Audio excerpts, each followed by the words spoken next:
Okay, there we go.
Oh, I was already wearing. Okay.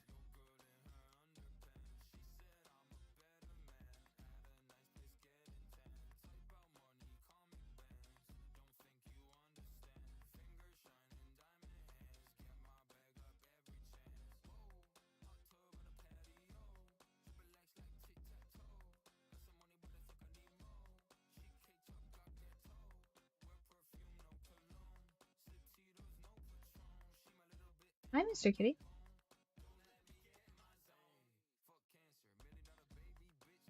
Yoink.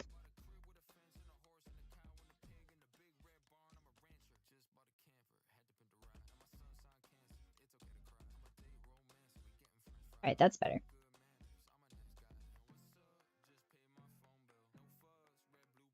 You heard Daddy snoring.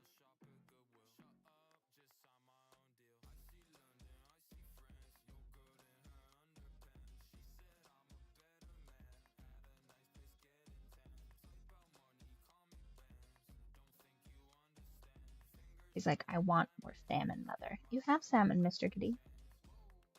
Anyway, back at it again. Anyway, I think this background would do. So this is my first book. I wrote Born in the Eternal series, book 1.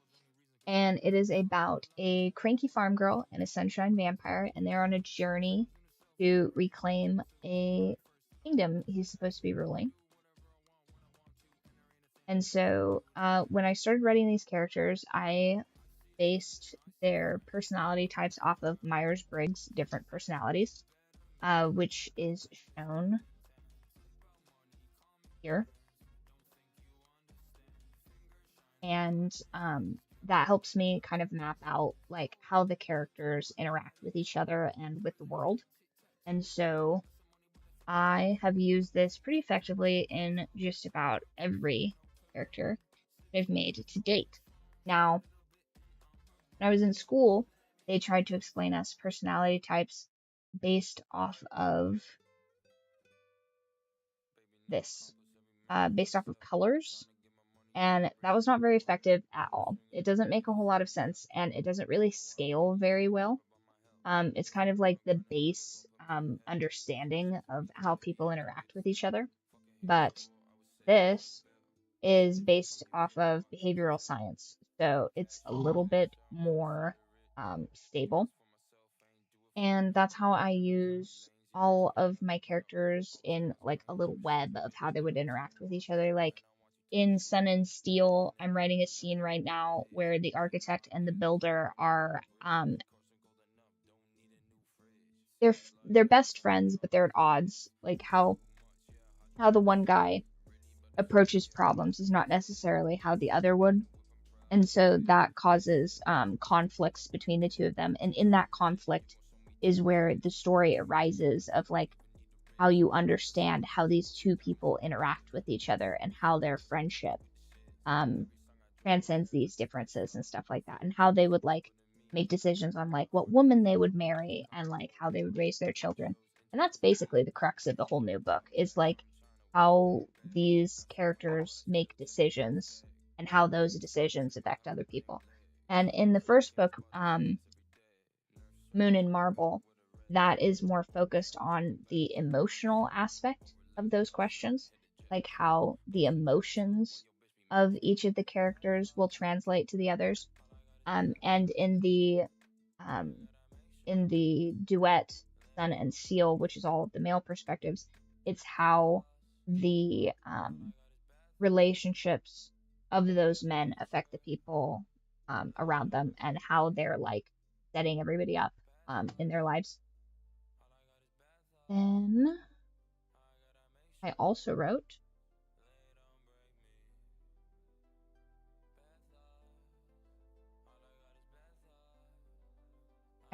Where the Feedback Ends, which is a little bit less spicy than Bite. Bite's like a 3 out of 5 on the spice scale. But Where the Feedback Ends is, I would say, probably more of like maybe a 1.5 out of 5, somewhere around there. There are some group like funny business in there, but for the most part, it is about these two girls that used to be best friends that are not best friends anymore, and how that affects them and how they interact with the world. And spoiler alert, it's not great for either of them, and sort of how they decide to um, conduct themselves in the world and how they decide to move past those things. So this is actually on sale right now. It's probably at the lowest price ever. I think it's like $1.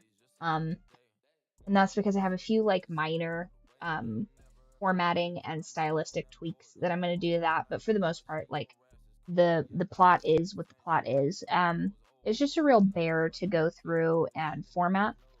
So I will be releasing a paperback version here probably in January for that. I'll probably be finished with that by about then. But for now, the ebook is on a super, super sale. The last book I read was Son of the Mob. Oh, nice. Yeah, so eventually I'll write like sort of more of like a criminally kind of book, but I feel like if that's kind of your vibe, you'll like book 2 of the Born in the Eternal series, Thirst. We are dealing with an assassin and a lot of nefarious things, a lot of like kind of like darker romancy things in book 2.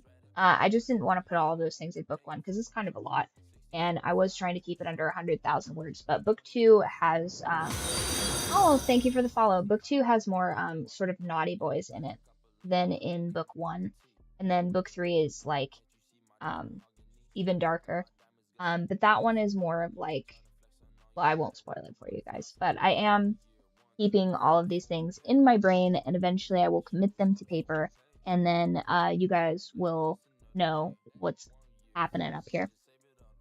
I think we talked about this last stream, but I'm also working on a sci-fi horror book with plant people, and eventually I'll release that probably also in October. Almost all my books release in October because I start writing in the fall, and then I finish writing about the beginning of spring, and then I work with all of the publishers and illustrators and stuff like that.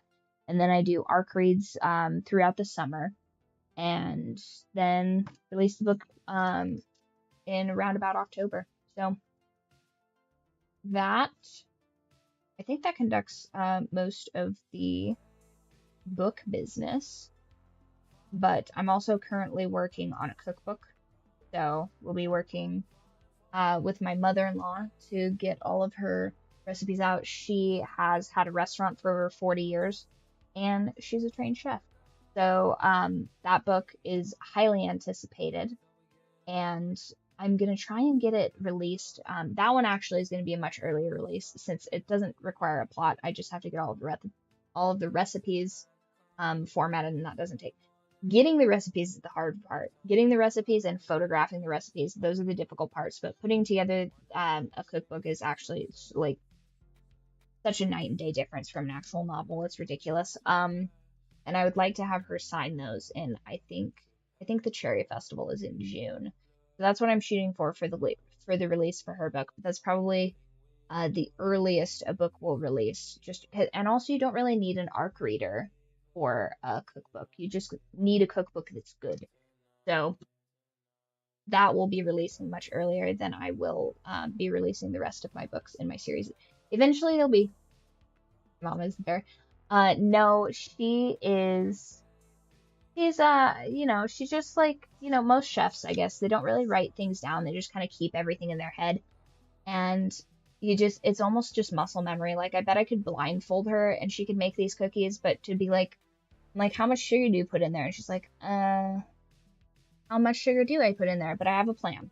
I have a plan, and it involves CCTV, and then I will get all of these recipes. And worst case scenario, I'll just ask my sister-in-law, and she has a couple of these recipes, and I'll put those in there. It'll be much easier for me to release my cookbook. I have all of those recipes, and I have militantly and precisely recorded those over the last 16 years. So that one will be really easy. I just need to get some like cheeky cute photos to put in there, and then that one will be all donezo. So there will be officially, at minimum, 2 cookbooks on offer eventually on my author website. I'm just gonna put them all together. I refuse to participate in this single genre authorship business. That's not how I do things. So I'm going to have everything. Well, unless I write a children's book. If I write a children's book, that'll be in its own category because I feel like that doesn't really. But everybody cooks. Everybody cooks, and if you can cook, you can probably also read a book. So those will all be in one place. But if I ever released like a child's book or something like that, I guess I would put that in a different place for what I would assume are obvious reasons. But those are in the works for now. And I am also working on getting some DLC for Where the Feedback Ends. Since this is a less spicy book, since Where the Feedback Ends is more of like a 1.5 out of 5 stars for spice, I'm going to release some DLC for these probably around Valentine's Day, actually. I think I could probably smash those out right about then. And that'll be Ren's Little Black Book, and that'll be a DLC available. So if you don't want a spicier version of this book, just buy the regular book. And if you want some of the like extra saucy chapters, those will be available. Same place.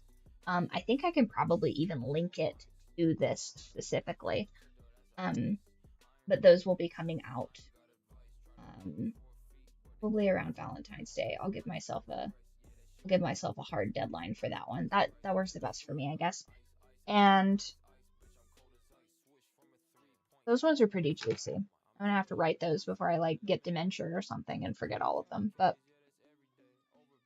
eventually there'll be like 22 books, not counting the cookbooks. So it'll be crazy.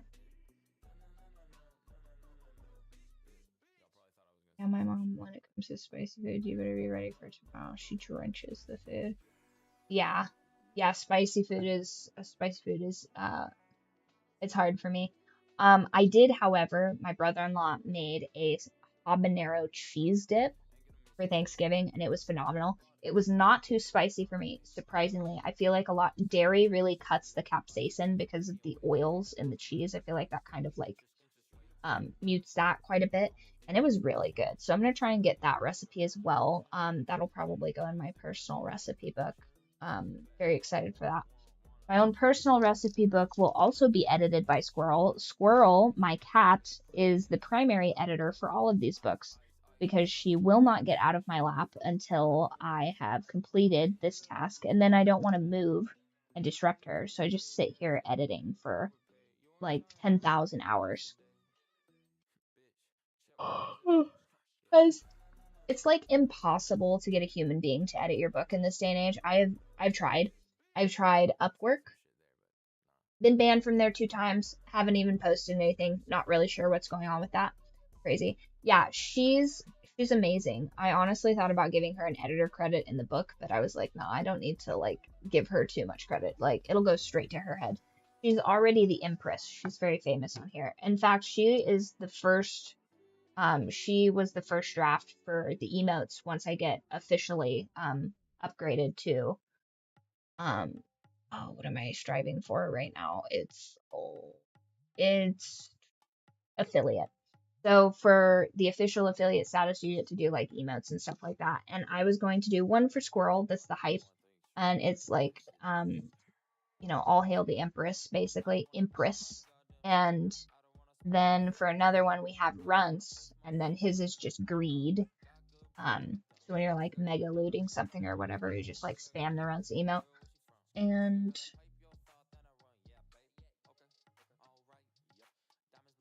oh, nice, nice. Yeah, I seem to have done a really good job of attracting a lot of cat lovers to my stream, which is awesome. We don't tolerate any kitty cat hate in this stream, which is pretty awesome. I have a whole rant on that. I think it was actually on the rant stream. I think I finally like kept a rant on specifically the rant stream this time. But there's a thing that like some men do where they just like disparage cats and stuff like that, and I'm like, buddy, no, you've picked the wrong dialogue option. Like of all the dialogue options, this one has never led to anything good in the history of ever using it. But I've absolutely at least twice in my life I've considered dating a guy specifically because he has kittens in his house, and I was like, that's wrong. But like in the grand scheme of things, like who's gonna be mad about this decision? No one. Not the cats, not this man, and certainly not me because I'm getting to pet kitty cats later. Yeah, kitten season is a missed opportunity for a lot of dudes. If you have like an apartment and kind of like a quasi like hands-off landlord, like foster some cats in the spring. Like the huzz will just appear. Trust. I don't think there was a single time that I had a kitten in my apartment that I didn't have girls like trying to like attack each other for first dibs to come over my house. It was amazing. I think I have more pictures of women holding cats in my apartment than I have of men doing literally anything. Um, just honestly, like pro tip. Yes. Yes, join the cult. And honestly, you know, we talked about this last stream too. There's worse cults to join, okay? This is like, I wouldn't necessarily say this is like wholly like a betterment cult, but like you're a better person for having joined it. You know what I mean? And I don't say that lightly. Like, you guys have made me work out more. Not as much as I need to, but I haven't been doing enough squats because I haven't hit that arc yet. But I have been very precisely doing my macing stuff. I've been doing mace training because of you guys, which is helping my shoulders. My shoulders haven't come out of the socket once since I started doing that, which is awesome. I haven't had a torn trapezius, and I've been typing. I've been typing a bunch. I've been spamming F in chat because that's what saves you from zombies, which I think is a little on the nose, The Last of Us. And I have been doing better on my protein because I have a protein code, and so I've been getting like not any more boy love in the Discord. Yeah, I need to essentially weaponize my to-do list. My cultists keep me on task. It's perfect, fantastic. Like life hacks, start a cult, right? And I would have never finished the novel if I didn't have a cult. I would have just like dinked around and been like, okay, that's done. Backdrop folder. But I had so many people that were like, release the novel, we need to read it. And so I was like, okay, cool. I did that. I was certain, absolutely certain, that strangers on the internet were going to massacre me over that book. I was certain that somebody was going to write something so mean, like, this bitch doesn't know anything about the English language. Is this her first language? Oh my god, this is the most terrible slop I've ever read in my life. Strangers on the internet couldn't even be mean to me about it. I mean, this is not helping my grandiose narcissism, let me tell you. Every single time I get a good review on that book, I'm like, I am the greatest. I am a god to these people. And I was like, you know what? Maybe starting a cult was the way to go on this. So then I wrote a second book because I was just like, when is the illustrator going to be done? Nope. Can't bother the illustrator. The lovely woman. She's fantastic. She's done everything exactly to my specifications. A true professional. Like, Rachel Ross, you are phenomenal. I can't wait to work with you again. The person that made the cover for Where the Feedback Ends, they're good. They're good. They are from Babylonia, though. So I'm not, like, crazy about that. I really love having, call me crazy, but I like American artists. I like artists that are stationed in America. I like them to be in the US of A because I like my money getting recycled to the artists of the country that I live in. is what it is. And she did so great. It's so good. And I want to just cram her full of art commissions for the next books that I'm going to write, which means I have to hurry up and write more books. So that means that I'm writing Moon and Marvel, Sun and Steel, and I promise you I will have teasers for those available by Christmas. Maybe not on Christmas, but Christmas adjacent. Those will be ready because I already have like a handful of the chapters in my brain. It doesn't take me that long to write them. I just need to like smash them out onto a page and throw those out there. And hopefully I will figure out how all of these like new authors are getting these incredibly beautiful inserts done for their book. Like there's this like, oh, I can't, what is the name of it? But there's this girl, she wrote like some monster fic or whatever, and it's got like gold embossing on all of the pages and like these beautiful like transparency kind of like inserts for the book of like the characters like smooching and stuff like that. And I'm like, that is delicious. But a little much for me. That's a little bit too many frills for a minimalist like me. But you know what? I'll give my money to the artists, whatever. You guys will decide what characters are your favorites, and then I'll cram some more merch into those for you guys, because what is the point? I don't have my water in here.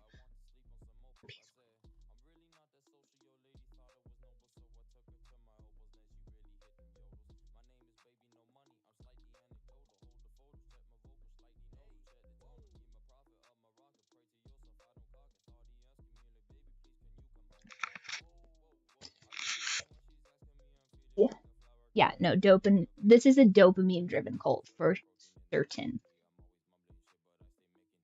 Like down to the dregs too. Amino essentials. Also, hubby cheated on me today. Yeah, he did. He went to the nutrition store without me, which means he gets to see them twice in 1 week. I only get to see them once on our errand day, that bastard. He sneaked out. He did mini errand trip today. How dare he? He knows errands are for the cow. How dare he?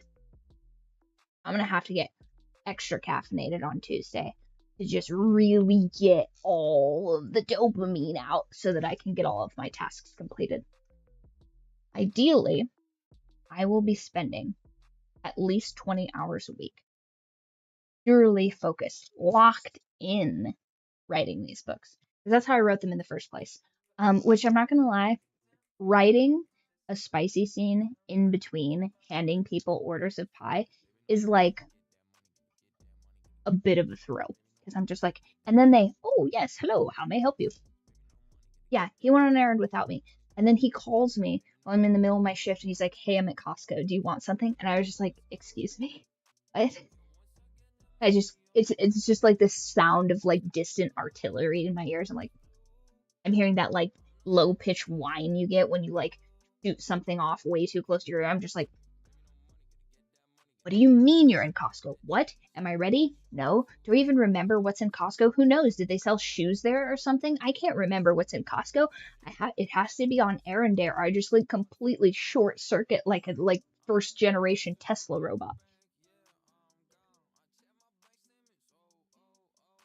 We just had a drive-by of the Empress, and I don't know where she went. As was her intention. Oh, you stinky. She like intentionally like sashays away with her like curly tail. She's so dramatic. I love her. But yeah, eventually I would like to incorporate our very special furry editors into, not furry editors, in the cats. My feline companions. I will be putting merch out of specifically these cats. I think that Runch is like the cutest plushie that you could ever like, and ideally, my perfect plushie of Runts is he's like pear-shaped, like gratuitously so. And when you squeeze his little tummy, it says, "Mother, I am hungry," and because he's just like a little glutton, so sweet. And then if I did something of squirrel, I think it would be like a painted like a painted little mask thing or something like that. Like some sort of like painted mask charm of squirrel. I think that would be really cool. I'm experimenting with clay business, so that's what we're working with. But the cats are very integral to this writing process because they've insisted that this is their chair. And so when I sit at it for long enough, they will just like lock me into this chair by sitting down and being the cutest little babies of all time.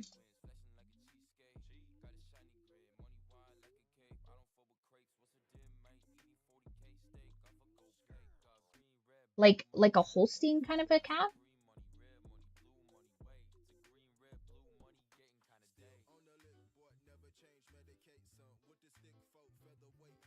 Oh, oh, oh. Yoink. Oh. Oh, squirrel, you gotta lay off the churros, sweetie. You're getting a little hard for mommy to pick up. Yes. Alright, time to be a fancy cat. This right here, show quality perfection.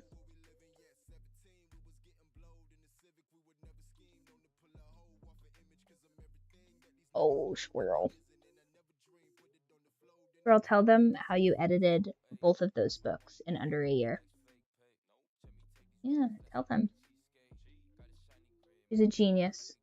And she understands the English language more than she would lead you to believe. She's watched the entirety of The Gentleman. Squirrel is a big fan of historical fiction. She loves period dramas specifically. I've considered, you know how normal people will turn on, you know how, yeah, Squirrel is,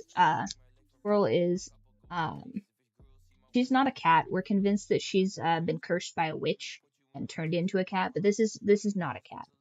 This right here, this is our overlord. This is the Empress herself. Yeah.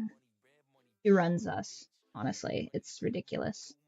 I'm actually terrified to get those little buttons that people were using to let their cats speak. So it's like you press it and it says treat or it says door outside. I'm very scared to get her those because I feel like she'll just know too much. You know what I mean? I get the impression from this cat that like this is not her first lifetime. Very, very suspicious. We do live on like a crazy volcano too, so I'm starting to think that that whole thing with like volcanoes and human sacrifices and stuff, there might be some validity to it because it definitely feels like some primordial being is like housed within these animals. It's crazy.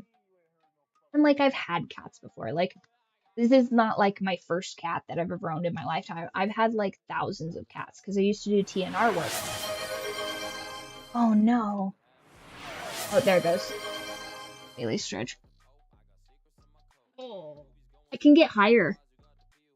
I can get higher on this too. That's like almost 90 degrees. And that's from doing mace training. Like I don't have a lot of muscle anymore. I've kind of like decreased muscle since I'm not dancing anymore. I used to be like ripped, like absolute like muscle mommy status. I don't know, kind of cardio bunny actually. Because I've never gotten like really big muscly, but like thick sinewy muscles, like bit of a deep cut here. But when you get chickens that are meant to be oh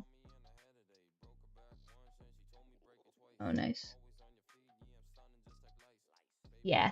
Yeah, cats tend to be kind of like that. They're sort of naughty little creatures.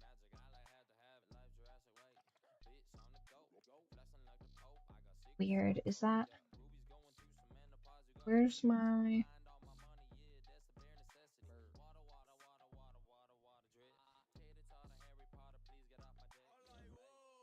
Oh, hello, welcome back.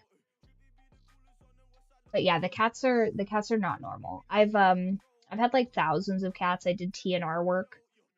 So I fostered like a bunch of cats because you know you have them You trap them, you have them for a little bit after they have their surgery, and then you have to like assess their personalities and stuff, and that can take like a bit of time. So I think the longest I've ever had like a TNR cat was like 2 months or something like that, where you're just trying to like see if you can like socialize them just a little bit more to get them placed. And I've done that before, yeah. Yeah, the one that got. Yeah, I've had a couple. In fact, most of the time when I get kittens, they're sick. Because if a kitten's healthy, people just want to like give it off. Oh yeah, yeah, yeah. I think I've only had one. I think I've only had one go down like that. I had a cat that had like a super rare adverse reaction to it was either the stitches or the anesthesia. That sucked. That was not great. But luckily it was back in the day. So of course I immediately like maxed out my credit card. It was ridiculous. And then luckily the gods were smiling on me and I had a fantastic day of being a midnight ballerina, and so that all worked out. But I much rather would have had the cat than to have recouped the loss, unfortunately.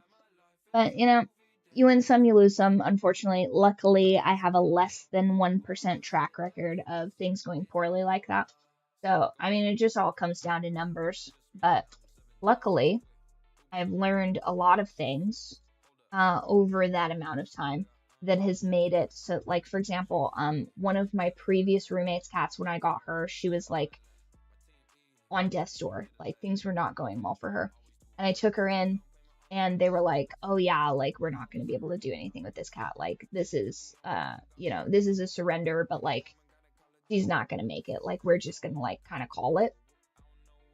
And I was like, what are you talking about? She just needs like a saline drip. I was so pissed. This is cool for me now because like I know that she like is like still with us and like has a good life. But at the time I was furious. I was so mad at that place. Because I was like, what do you mean? Like, I just need a bag of saline. Like, can somebody just please write me a script for saline? It's a saline solution. Like, this is not a controlled substance. What kind of a bizarro planet am I on, right? Oh yeah. Yeah.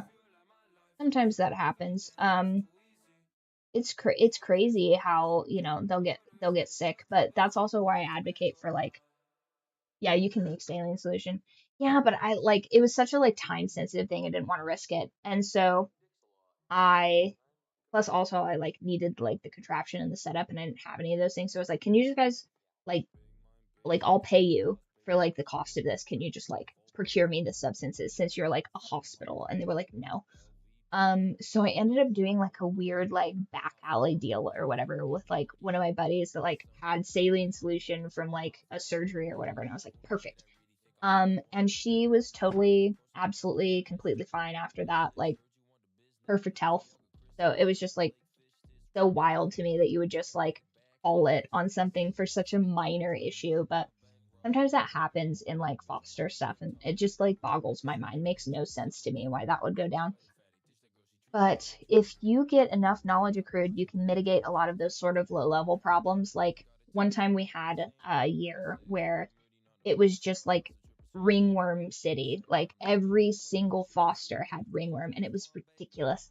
And I couldn't get a prescription once again. This is like the crux of a lot of problems is like not being able to access like very minimal like stuff. Like I understand why I guess specifically ringworm like sulfur solutions would be controlled because if you use too much of them, it can cause like damage to the liver or whatever. But I'm like, I mean, realistically, if I can pass a competency test, I should not be barred from these substances. Like, if the true reason why they're like withholding these substances from people is because, oh, well, we're afraid like some moron will get a hold of it and not use it right. And I'm like, okay, but like if I can then prove that like medically I'm not a moron, can I just use this life-saving medication for like its intended purpose? Like, what are we doing here?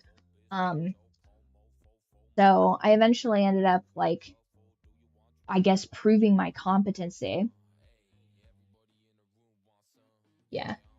I love shop cats. Shop cats are some of the best. And I was always like doctoring shop cats in my youth, and I think that's kind of how I got into it. My grandfather, real big on cats. And guess what? He has less mice in his miniatures and stuff like that. So, I mean, they have their utility. I've had some naughty cats before though.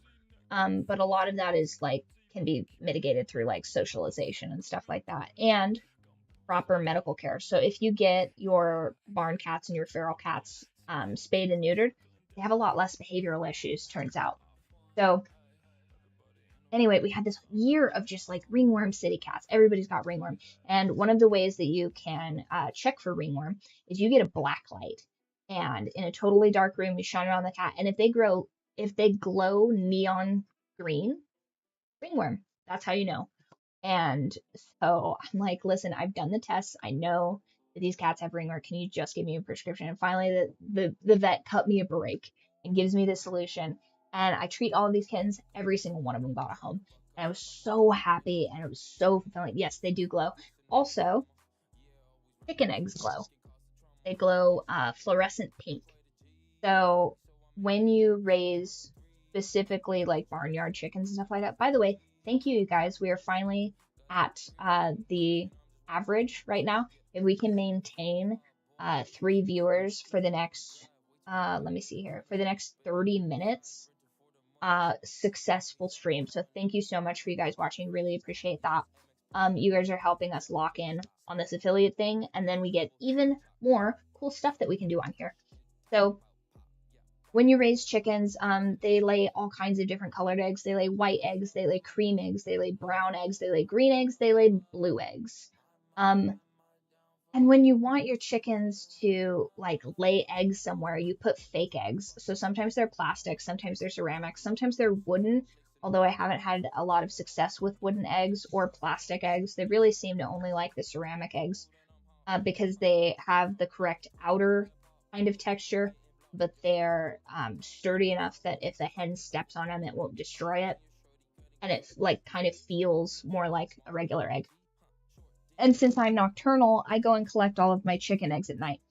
So you would put these fake eggs where you want them to lay their eggs. And if you can get them at the right time in their hormonal cycle, they'll be like, oh yeah, no, they lay blue eggs. I'll show you guys some.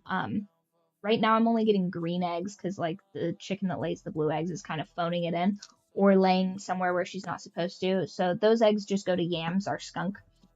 He's not a pet skunk. He just lives outside and that's his name. He's basically my neighbor. So when I go to collect the eggs at night, to make sure they're not, yeah, they're naughty. They lay chicken, they lay eggs where they oughtn't. So I go out there with a black light and I shine the light. And if I see something that's like neon pink, I'll put it in the Discord if I can find the picture again. Which also, by the way, if you're new to here, join the Discord. I only stream twice a week. This is a bonus stream right now because we're locking in to do affiliate. But I'm on the Discord every single day. We are almost to our goal. We have a Wordle challenge. So if we get to a 100-day streak on the Wordle, I'm making a from scratch coconut cake with my mother-in-law, and that recipe will be included in the cookbook when it releases. But you guys will get to have a sneak peek in the Discord, which is where I drop recipes of stuff that I'm just like making as we go. And I am considering doing like an honorable mention, like a couple of recipes within the cookbook as well. But I think that is going to be like more of a raffle system. I haven't really gotten into that. However, join the Discord, absolutely, especially if we have any little like asides and stuff like that in stream. I'll drop those in the stream chat so they're like easily found. But yeah, they do glow bright pink under a black light. So when I have my giant chicken forest garden out there, I can see like sometimes they just like to lay eggs in like the bottoms of my cosmoses, and I'm like, stop that, chickens. Why would you do that? It's because they like to make little dens. So eventually, on my dream farm, I would like to weave like a giant willow dome so that we can do outdoor streams in the winter and also in the heat of the summer. And then ideally we'll have like little critters and stuff that'll be in there. Maybe I can put like a critter cam in there. I think that would be neat. But yeah, they turn bright pink.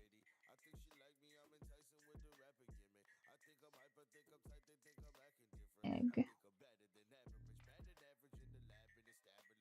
Oh, so here's a picture of the different colored eggs. Copy that. And then pop that into stream chat. These are kind of on the lighter end of it, but if I had bred them more selectively, I can have even darker. Like you can get almost like a cerulean colored egg. But I have a Swedish flower rooster who throws a cream colored egg, so he dilutes those colors when they come out.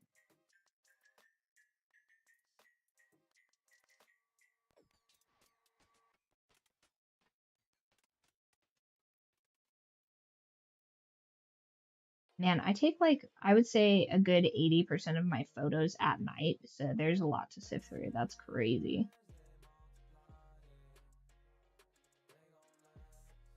Barn cats, our cats, delicious sandwiches.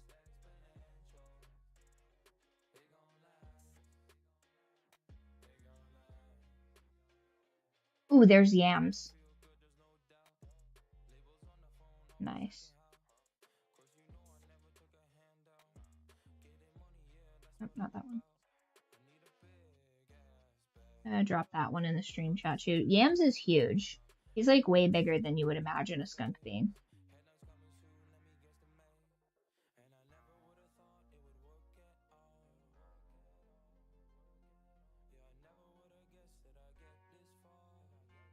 Okay, we're to the chickens.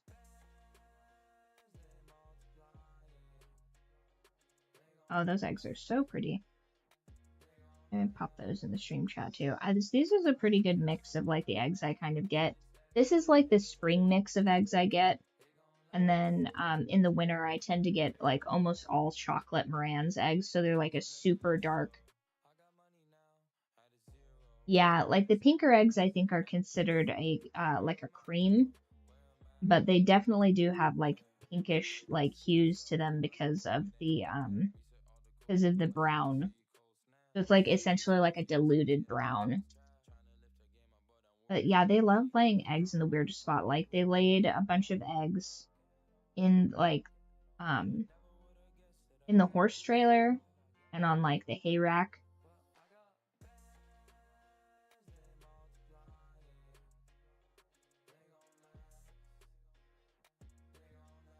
Crazy.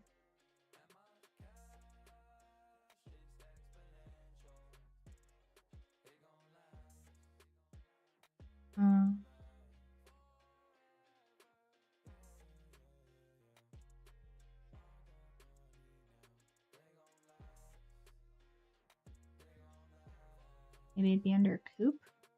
Let's see how intelligent my AI is. Almost not at all. Okay. Crazy. Well, I will find that and I'll put that in there. Oh yeah. Yeah, they like to lay eggs in the weirdest spots. Luckily though, I think a lot of my eggs that I don't find end up getting eaten by yams, which is pretty awesome. Yams is such a good boy. I really like when he comes out during watermelon season because I machete open a watermelon and then Yams gets to eat the watermelon. And then pretty shortly after watermelons, we have pumpkins. And so I'm actually going to smash a bunch of pumpkins probably tomorrow. It's today. Yeah, tomorrow's Sunday. So I'm probably going to take a bunch of pumpkins and just like smash them in my field because if I get any volunteer pumpkins out there, then I won't have to drag them over there for the chickens, and I'll get this like beautiful fall vine to go through the garden, which I think will be really fun. Although I do have to contend with, we have a gigantic yellow-bellied marmot named Rupert, and he ate all of my dill. So my initial plan was to make an entirely edible like oasis garden in the desert for these chickens. And I planted dill all over the place and I like kept the chickens away so that like the dill could come up. And then I went out there and there was this humongous, I'm talking like 20-pound marmot out there that's just like looking at me, and he's eaten all of the dill down to the nubs. So I guess I'm just gonna have to build a better fence next year because Rupert, he loves that dill. And what else did he eat while I was? Yeah, I think he ate some of my volunteer garlic too. He ate all of the extra nasturtium I planted and all of the extra kale and lettuce. So I need to make like, yeah. The chickens got what? Yeah. The chickens have like this entire massive garden out there that they get to hang out in, which is awesome because in the summertime, I get these ginormous, and I'm talking like 7-foot sunflowers, like NBA style, just massive sunflowers. Like the leaves are like 2 foot across, crazy. And so in the summertime, they get really tall and then they shade in the summertime when it's really hot. And then in the fall, I machete off of the tops and then they get to eat these like ginormous sunflower seed heads. And even after I saved like a gallon's worth of sunflower seeds, and they still got to eat like a ton. They ate so many sunflower seeds, I think they're sick of sunflower seeds now. But the ones that don't eat that, it brings in like wild turkeys and quail and all kinds of animals. So like my plan in the future is to create like a wildlife sort of habitat nearish the chickens, not so near the chickens that they can get because it's just like is super bad for my deworming schedule and stuff. They get a specific parasite from turkeys called gapeworm. I didn't pick the name, but it's because it goes in their neck, and it's kind of a gross analogy for like what happens because they like gasp for air because their airway is full of parasites. So you have to be very vigilant if you're going to have any kind of wildlife crossover with your birds. So I'm going to have to like kind of space that out ideally, but they all like the same things. The deer come through and they eat all of the squashes and stuff like that. They are also a big fan of, I have like a captive garden of buttonweed out there that I use. Buttonweed, also known as common mallow, is a really good herbal tonic for like cold and flu season, which I didn't know until very recently. And so when everybody in our house got sick this year, I made a bunch of mallow tea for everybody.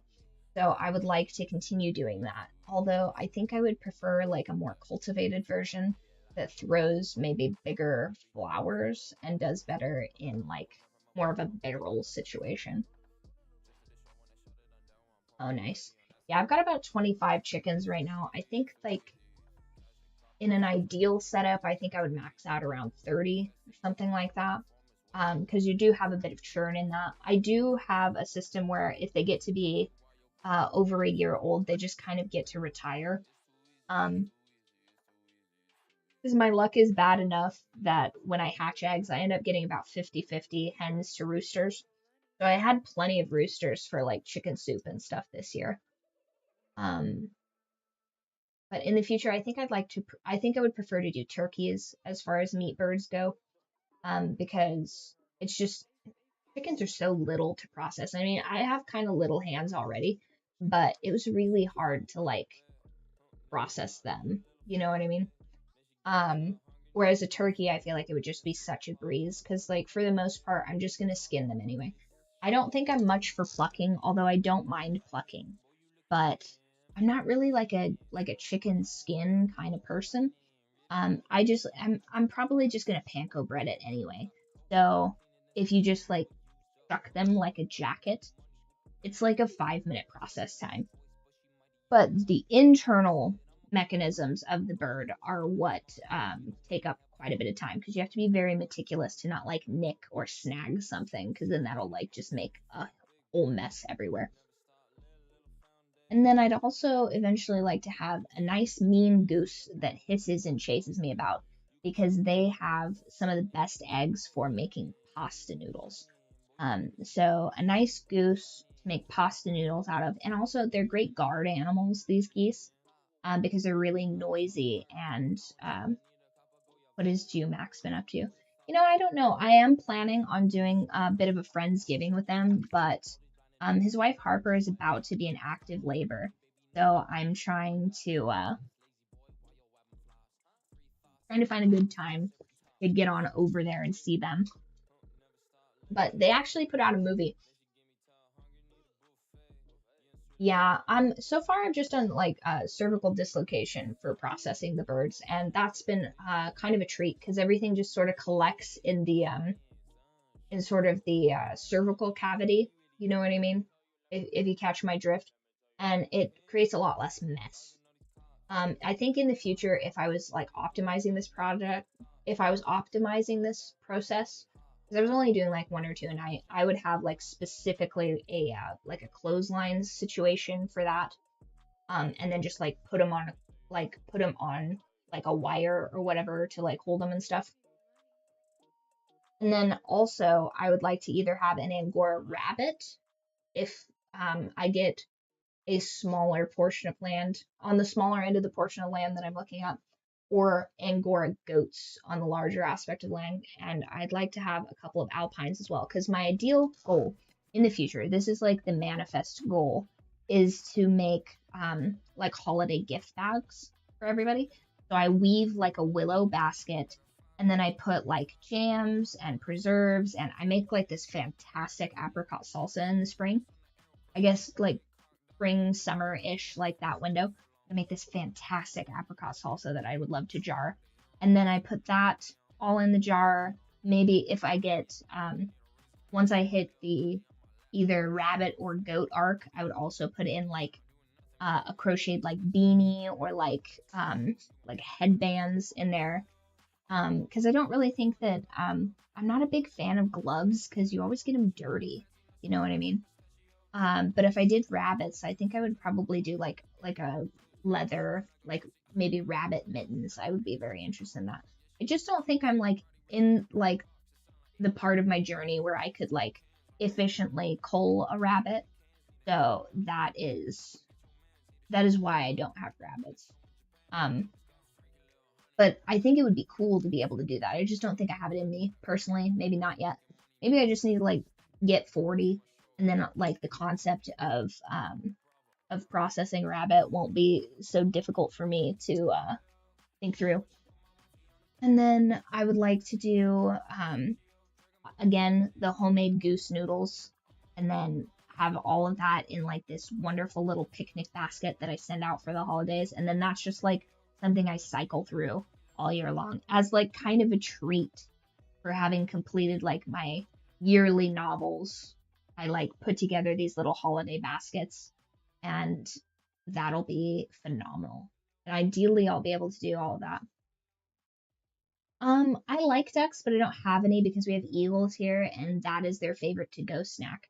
So, although one of the ladies that lives up the street has ducks, but she has to, yeah.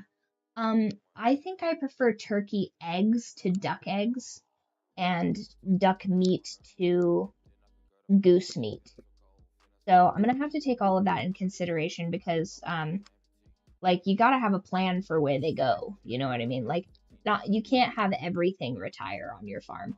Sometimes things have to have like a natural end date to their career on a farm, which is one of the things we used to talk about in that class I was telling you guys about where we watched Home on the Range, and I was like, guys, a farm is not what you guys have been led to believe. Like there are like very real lasting consequences. Like the dialogue options like matter a bunch, which maybe in some strange way is why I like Telltale games, like the choices matter games, because I'm like, oh my gosh, like this concept is like so relevant to my day to day. Like for example, earlier in the year, I think we talked about this last stream, but you're new here. I'll loop you in. I have this barn cat that just got dropped off because that's the nature of living rurally. Is invariably someone will drop an animal off that's just like in the middle of nowhere, presumably, and they're like, it's fine, it lives on a farm now, and I'm like, that's not usually how it goes. Um, Sometimes they integrate, but sometimes they're just like terrified in a new place and have no idea what's going on. So luckily, I have structured this area to be like relatively predator free because I patrol at night with a spear and the coyotes recognize game. Something primordial in them is like, no, leave this hairless ape alone. She is a threat to us.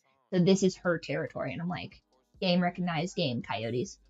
And so this cat shows up, and my immediate first response anytime an animal gets dumped off is get them fixed. Because even if they escape, then they don't make more animals that have no idea what's going on and like create a continual problem in the area.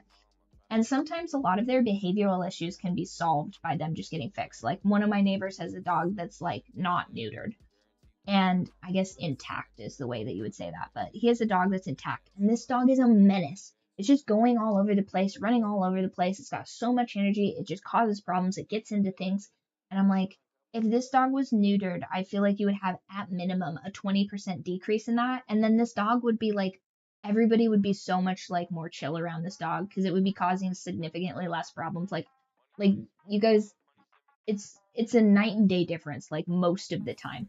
Some of these animals are just like demons on the earth and like they just like have the worst personality on the planet. But that's like just such a minute amount of these. So this cat shows up and it is a literal demon clothed in cat flesh. And I'm just like, hey, little kitty. And I'm like I've got like thousands of hours logged in this animal handling experience. I've got like a +6 to animal handling. So I'm just like, oh, hi, kitty cat. Everything's good. Everything's fine. And this cat wants my blood. So I go and I immediately make an appointment with the vet. I'm like, hello, handsome doctor.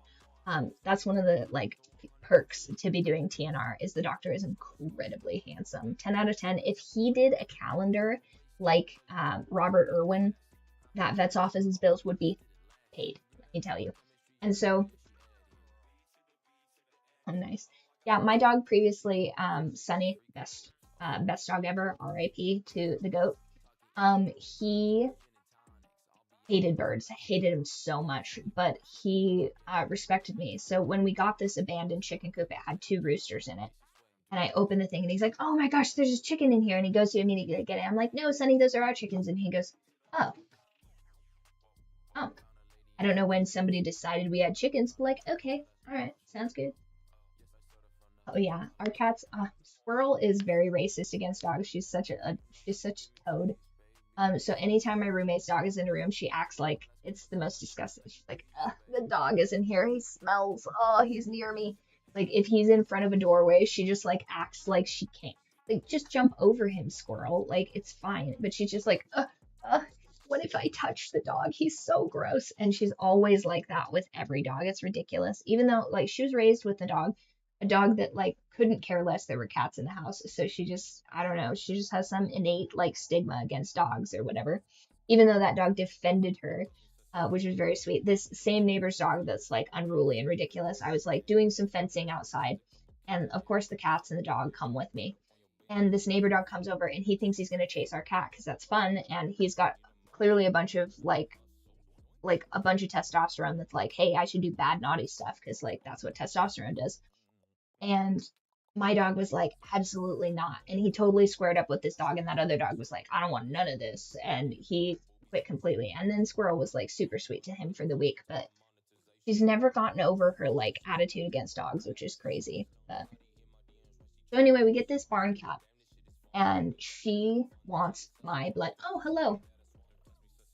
I wish I knew Russian, but I do not. But I know enough to know that that's probably in Russian. So hello. Hello, Russian person. I appreciate you joining the stream. I did want to learn Russian, so it's not outside of the scope of things that I would potentially learn some in the future, but don't currently know any. And so we get this cat, and I call the handsome doctor up, and I say, handsome doctor, I need to have this cat fixed. And then I call up my other buddy, and I'm like, hey, I have another cat that I need to take in anyway. I'll take in like a handful of yours if you want. I'm only driving up there once. And he's like, okay, sounds good. So I turn off. I go out there with this cat, and I'm trying to load her into the carrying case because they have to go specifically in a live trap because of the way that they inject the sedative for cats like this. Because a regular cat can just go in a regular crate, and then go to the doctor's office. But a feral cat has to go in a specific type of cage because they have a specific type of like thing that like squishes them kind of against the trap so that they can put the sedative in the right place for them. So, oh, nice. Sitting on the couch. Oh yeah, the cats are so naughty. Um, our cats used to bully the dog. He had like a robot feeder because I don't understand the concept of time just generally. Why the stream's always late. I'm like, oh, that's like 5 minutes from now, and then I blink and it's like 5 minutes ago. So that's how that goes. And they would hear the robot and run down the stairs and skid to a stop in front of the dog and then just start eating his food as fast as they can. One of the cats with her actual hands. She scoops it up with her hands and carries it to her mouth, which I'm like, that's weird. Cats don't do that, but these cats do, and it's super weird. So this cat, I go out there, Mink, I call her because she's from the river, like a little mink. And she immediately tries to bite me through like falconry gloves. She's like trying to like rip a piece out of me, trying to claw through my like double canvas pants, and she wants my blood. And I'm just like, no, come on, like it's cool, it's fine. I take her to this handsome doctor. He gives her exemplary reproductive care. I take her back. And wow, she's all drugged up. I'm like, oh, sweet kitty. And she's like, I will fight God to get at your throat right now, woman. And I'm like, no, sweet kitty. Oh, you're going to have the best food. And I give her some smoked salmon, and I'm sweetly talking to her. And then for the next 30 days, I, twice a day, give her like the sloppiest, most delicious wet food this cat could possibly ever dream of. It's like pureed quail, fancy duck, chicken. I'm giving her like homemade bone broth. I'm like, here you go, kitty. Oh, you love this. It's so good for your coat and skin because she had like a bit of a sunburn or something like on her like nose where she'd like maybe been scraped or something, maybe been thrown out of a car. Who knows? A lot of these poor animals have very, very terrible origin stories. It makes me very sad to think about. But what I can control is how that story, for the most part, either has in its middle arc or towards its end, which is me giving them the best medical care I could possibly give them and then hoping and praying that they choose domestication so that I can maintain that. Because sometimes they just choose to live outside. Like we have this one barn cat named Loaf, and she refuses to go inside. And I'm like, please go inside. We have coyotes, and they venture closer to the perimeter in the winter months. So it would just make me more comfortable and you more warm for you to just go inside very briefly in the winter. Just like enjoy this cheeky little spot in front of this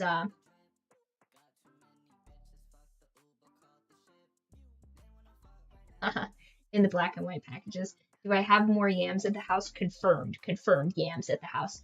I've got more yams than I know what to do with. I do need to set my little trail cam out there so we can get more yams pictures. But I digress. This cat will not go inside, and I've got a cheeky little spot picked out inside of the house. I bought a cat flap for Grandma so that the barn cats can come inside, and they have to be on their best behavior, or I will have to remove that. But so far they've been very diplomatic with it. And the one cat, Doppelsnarf, which looks just like Squirrel except isn't, she has learned that if she meows at Grandma, she can force this old woman to wake up in the dead of night and restart the wood stove. So good for her. She's learned the power of human speech and telepathy and also leveraging noise for attention. So there's like a perfect spot for all the barn cats to just come in from out of the cold, and they are able to see everything and they're nice and warm. And better yet, a coyote is not going to come through the cat flap because it's unfamiliar and scary and stinks of human in there. Yes, perfect. So I've tried for the better part of the last 3 years to get this cat to get the memo that every other cat has gotten, which is inside is good and outside is okay, I guess. All the best food is inside, all the best drugs are inside. Every couple of weeks I cut a bale of catnip and I just roll it out like the most precious kitty ganja they've ever seen. I'm making like burrito size cat joints for these guys. And still She refuses domestication. She lives in an arborvitae bush with yams, the outdoor skunk, and that's her creature comforts. That's all she wants, that's all she needs, and she doesn't need this life. So when I go, yeah, absolutely. And I am planning to make an even bigger patch of it because I'm pretty sure I harvested a bunch of seeds from it. So I'm kind of clumsy when I harvest those particular seeds because once they get dry, like they're very delicate and I have like netting that goes over it. And when they grow through the netting and I try to remove them, it like sprinkles seeds everywhere. So I got like a half pint worth of catnip seeds. So I'm going to take those half pint of catnip seeds and put them in a different place and try and grow like essentially a hillside of catnip that I can like mow like grass every couple of months. And then, well, every couple of months, if I fertilize it properly, every couple of weeks. And then the rest of the catnip I have underneath straw right now. So it'll pre-emerge. So it'll come up earlier than everything else. And then I just remove the straw once it gets warm enough and it'll just like, because the moment it hits the sunlight, it just like explodes.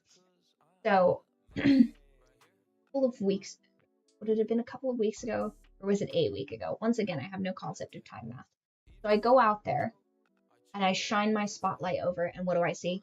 Two glowing eyes underneath this broken down van. And I was like, oh my gosh, my day is getting infinitely better. And not only is it Mink, the river cat, but she is chirping and doing her like, oh, look at me. Oh, she does a couple barrel rolls.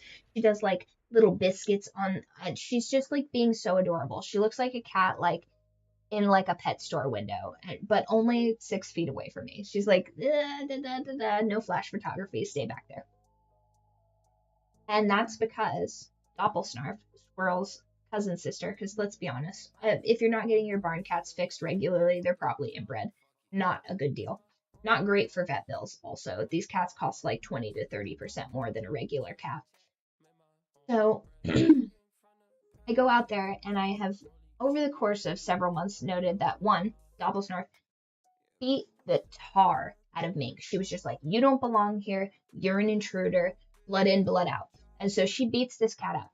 But then, because low key, I think the cats form gangs. Like, I really do. Because the orange cats hang out with the orange cats, the tabby cats hang out with the tabby cats, and the calicos and the torties all rock with each other. So, like, these animals are forming little gangs against my will. Even the chickens. The brown chickens stay with the brown chickens, the black chickens stay with the black chickens, the colored chickens stay with the colored chickens. I didn't do that. I didn't segregate them. They just do that. Yeah, the orange cats are fantastic. These are my first orange cats, by the way. I used to only have tabbies or like tuxedos or black cats. And these guys are so fun and sweet. Like, so fun. This entire farm is like very orange cat centric. And this is like magic to me. I've never been in I've never been in a place that's mostly orange cats. There is a lady that lives in the Midwest, I think, they bought a farm and it had 13 orange cats on it. So there are farms that have more orange cats, but I think over a long enough period of time, they all become black cats because black is like such a dominant pigmentation. Orange is really hard to do because it's orange plus orange makes orange. He's laying on hubby right now and hubby's asleep. If I go and pick him up, I'm putting my life in danger because they both startle. They're both very high alert animals. So I'm lucky I stole his drink. He's so cute. He loves daddy so much.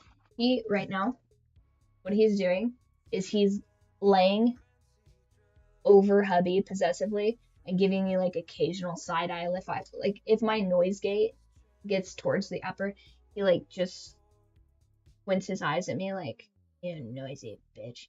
How dare you interrupt my nap with Papa? I'm just like, easy now, Mr. Runts. I turned a heaty blanket on for you. I'm being as respectfully quiet as possible during a scheduled stream time, I might add. Although we got about another 15-20 minutes until we end this so that we can get the proper algorithmic send off. And then Runts will get to have his perfectly quiet end nap time. But We're doing great, you guys. I think that we are hitting the metric, and we have to do 2 more of these, and then I won't have to deal with any of that gatekeeping nonsense anymore, because I create quality content, and I'm sure you guys have already assessed that. I'll yap for days, yap for weeks, yap for centuries. And I'm very close, mother. So we're gonna do great things here, but first we have to break through this crazy internet caste system so that we can get into the real throes of power, so that we can grow the cult to 5,000 strong. And then I can just spend all of my days yapping at you guys and putting out books, because that is my lot in life. Because witchcraft doesn't pay the bills.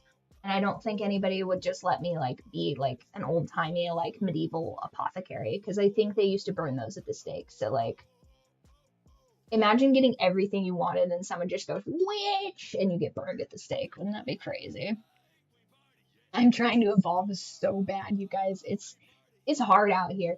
Can a bitch just live, you know? Like, I honestly was worried that I was gonna have to hit my like Nick Fuentes arc just to like get some freaking traction. Like, Jesus, like, do I have to make the inside thoughts outside thoughts so I can grow this cult? This is crazy. But I have made a firm no politics rule, because like, you guys will be able to maybe like, you know, bully me into that in the future when we got like a couple more ranks on here. But like, I feel like while we're small, we should probably keep it to like, we got to build the lore. You know what I mean? We got to build the foundations of the cult before we get into like more radicalizing things. You know what I mean? I got to really put some sweat equity into this before we get into like the problems of the world. You got to start at home. And what we're starting with is I need to work out more and write more books. And that's for you guys. That's for you guys. Because I think I've touched on this before in the beginning. Hello, welcome. I think I've touched on this before, where I'm starting to have this like really fucked up conspiracy that like writing books puts like 50 pounds of weight on you, because like every person that I've met that's written books like this is just like ballooned immediately after it. And I don't know if that's just the stress of writing a novel or the like residual income from like royalties being like turned into like sweet roll purchases or something, but I'm going to try and subvert that very troubling trend I'm seeing by getting absolutely jacked for every book that I write. Like, I need to be stronger for every book, because one of the problems that I had with writing the first book is that I pulled my trapezius being weak as shit. So we're going to avoid that, because I think, well, who was it? I think it was Asmongold said something like, I do things that are better for me so that I can stream, because I don't like not being able to stream. And I'm like, wow, okay, fair enough. So if I just like work, oh yeah, so this one is just a YapCast, but I am gaming on Mondays and Fridays. So for everybody that's new here, just a real quick recap. This is a bonus stream so that I can do a push for the affiliate accreditation, I guess. So usually I stream Mondays and Fridays from about 8 p.m. to like 2 a.m. Mountain Standard Time. And currently the series that we're working on right now is The Last of Us Part 2. The one we just recently completed was The Last of Us Part 1, so we're finishing out this franchise, I guess, for The Last of Us. And then previously we did The Wolf Among Us. We did it as a streetwise detective, although unfortunately for the first third of the audio on that, I lost for the game. So apologies for that if you're watching that. But then the next 2 things that we have on the docket is either, I want to say, the Walking Dead Telltale series, because I really like the Telltale, like, choose your story-driven, choices matter. That's what I was looking for. The choices matter because 1, it makes it really great to yap, and 2, it makes it really good for me to put with, like, the concepts that I'm writing about and stuff, like the dynamics between people and stuff. And then we also have Killer Frequency, which is a horror, like mystery sort of detective game, I think, because I think you guys really enjoyed that. Yeah, Wolf Among Us was good. I thought I heard some buzz that the Wolf Among Us 2 was gonna come out, so I thought that was gonna be pretty sick. But I think all of the people that were really like pulling their own weight at Telltale moved over to Ad Hoc and then just put out Dispatch. And then I think they're doing, they're working on a new series now after Dispatch, but they haven't, I want them to just get the IP for Wolf Among Us 2 and just like peel that away from Telltale, because Telltale is just like, I guess I can't say that on camera, that's a little bit much, but they're just standing there with all this IP that everybody's just like lusting after, and they're doing nothing with it, which is like, you know, so many times you see companies just have like a terrible management system, and that just like, you know, guts the whole company. But yeah, so those are the things that are kind of on the docket for now. And then I'm also producing 2 more books here in the near future. I will be having some samples for the new duet series, Moon and Marble, and Sun and Steel, which is an Asian billionaire romance series that I'm doing. And those will be available. I'll have some cheeky little samples available for around Christmas time on those. Then I will also be putting out the DLC for Where the Feedback Ends, the lost spicy chapters on those, called Ren's Little Black Book, and that will be available probably exclusively on my Payhip, because I don't want to have to like publish that all over the place. But those will be available around Valentine's Day. I'm gonna put it in my calendar right now, you guys. That way we have a firm date for that.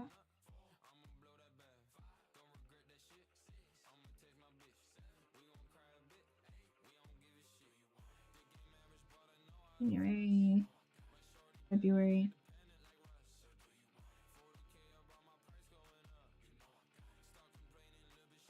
Release bonus chapters.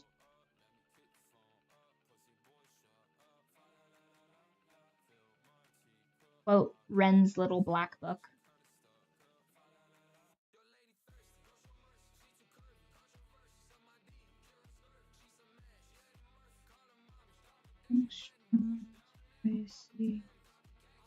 Where feedback ends first.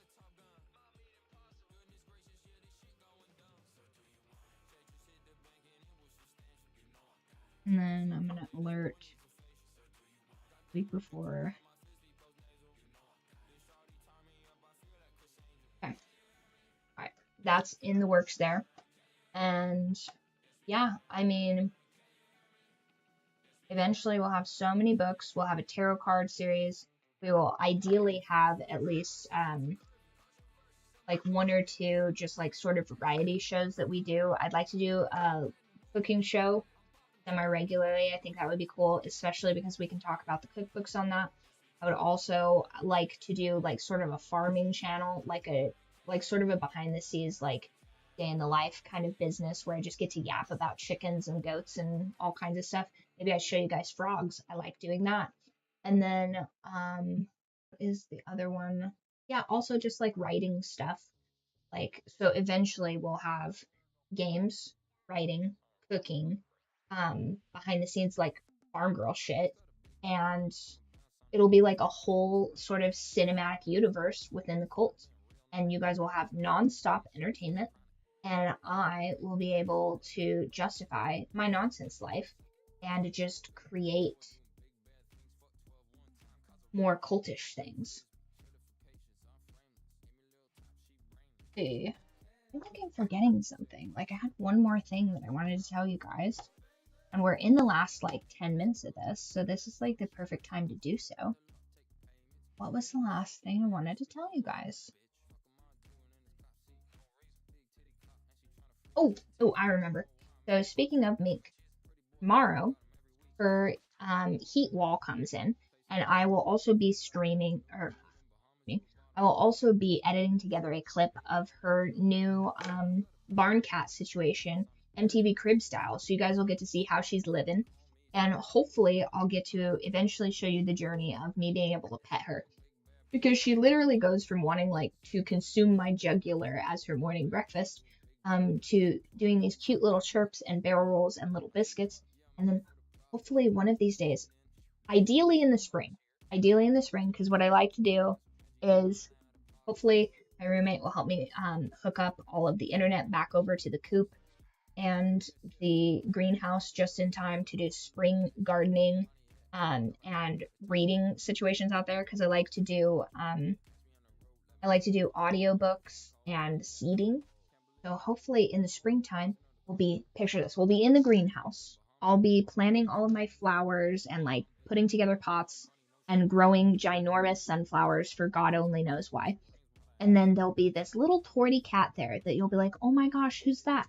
And then you'll get to see the journey of her going from an absolute savage to a domestic little princess that's like, where is my little tuna fish snack? And you'll get to see me like taming a wild animal essentially in real time. And I think that will be so badass. Oh yeah. Yeah, my dog was really good about that. He had this thing where Sunny was phenomenal. I found him in the middle of nowhere in the desert in Utah, and he became the best dog on the planet. He was like a super good herding dog, and he was just generally a bit of a little character, but a good boy. And for whatever reason, he would choose to do his business in the middle of a field. So you'd be like, I'd be doing like farm girl shit. And I'd be like fixing a fence or whatever. And the dog would be over here, like, getting after a gopher or whatever, being a good dog. And I'd turn around, where's the dog? Nowhere to be found. And I'd be like, where did the dog go? I get out my binoculars. He's in the middle of a field doing his business because he was like, oh, it's impolite to do your business on a public thoroughfare or a public walk path. So he would go clear into the middle of the field, do his business, and then just book it. Like just run as fast as his little legs could carry him, and then he'd be back where you're at. Because he's like, oh, wouldn't want to be impolite and have somebody step on my leavings. Like I'm such a polite. Nobody taught him to do that, by the way. He just did it for whatever reason. It was so awesome when I finally rented a house in Boise a couple of years ago, because I would just have this patch of grass like to the side of my yard that I would just leave longer than the rest of it. And then he believed that that was a pile of weeds. And so he would go and do his business over there and then leave the main part of the yard completely unscathed. And he didn't like doing his business like at the park and stuff like that. He's like, this is a little too developed for what I'm about to do here. And so he would just insist upon going to like the edges where people like weren't using the weed whacker, or like the patchy grass that like wasn't manicured or maintained, which he's kind of like flexing on the gardener a little bit at that point. He's like, this doesn't look maintained, seems like a job for me. And he's just such a funny guy. But if I could figure out how to replicate that, I would train every dog that I've ever pet at that, because that is so amazing. Like 10 out of 10, best dog. I've only ever seen that done for like guide dogs for the blind, where they teach them to go piddle in like a squared off part of the yard with like little flags, so that the blind person knows like where they've done their business, because it's like a sectioned off area. Because if you imagine you can't see, you wouldn't know where the dog's done his business. It could be presumably anywhere. So they train them to just go in a certain area. And I don't know if he just like telepathically gained that information from me or whatever, but 10 out of 10 best trait that dog had. Other than that dog just like being amazing and fantastic. He's a great little herding dog. He was also beefed the most with gophers that I've ever seen an animal in my life. He would like, oh my god, he hated gophers so much, but such a good dog, such a good dog. The likes of me finding another dog that can that even compares to him is just he's definitely gonna be on the wall of fame for probably forever. I'm gonna have a an oil painting of all of the animals for my study, and he's definitely going to be in a place of honor there.